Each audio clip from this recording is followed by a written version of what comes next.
Welcome back. What I'd like to talk to you today is predator urine. All right, a buddy of mine suggested, I told him that the deer were digging at my cages. If you see over my shoulder, I have actually my Smoky Mountain watermelons. I can link you back to that video where I picked up the watermelon plants from Chris Kent in Sevierville, Tennessee. And anyways, I come back, I plant them. I put dog crates over top of them to protect them from the deer and the woodchucks. And what do you know? The first night, the deer were in here trying to dig up my plants. Hoof prints, digging at the dirt, trying to get in those crates. So the next morning I talked to my cousin Scott. Scott says, you need to get some predator urine. I said, really? Predator urine, huh? So I thought, nah, you know what? Why should I buy predator urine? I am a predator.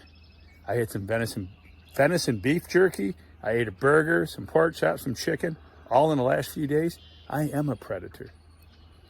So here you go. As you see over my shoulder, that's Bubba urine. Bubba urine, predator urine. I hung those up. Sure enough, this morning I came back, no sign of any deer. Now, I've heard of a grape arbor who used these human urine, hung them around their grape arbors, and it kept the deer out.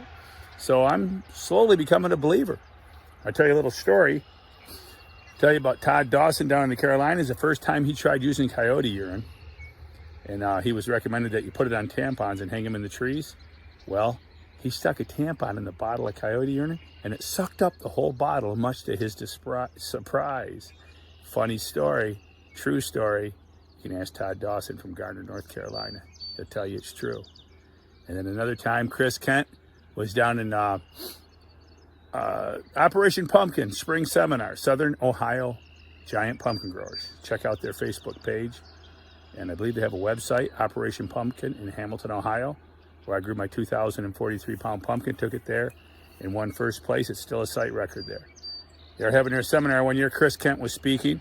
And Chris Kent was telling the audience in that seminar about how he hung tampons around his garden.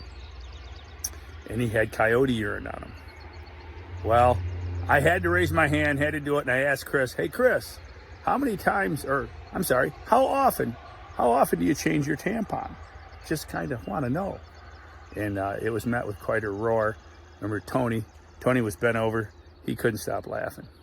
So we have a lot of fun with that, but really, truly, try it. Give it a try. Your wife will love you for it. Try your own urine, hang it from the trees, and then please come back and comment. Comment on this video and tell me, how'd you do? How'd you do? Did it make a difference? I've got one jug here. I've got another one in a mouthwash bottle down low, hanging way in the back. If you can zoom in way to the back, where I've got my 2,043 Clemences. And I've got another one over here behind the hoop house. Hey, and check out the hoop house. This hoop house I built from pallets. Free pallets. Check out my video. How to build with 2x4s at $10 a piece right now. How to build your own screen house using free pallets. So join us. Join us at Keep It a Secret Home and Garden. And remember, do it yourself. Do it yourself predator urine. Give it a try. All right. Please join us. Please join us the summer of 2021, growing the giants at Keep It a Secret Home and Garden. Keep it a secret, but go tell a friend.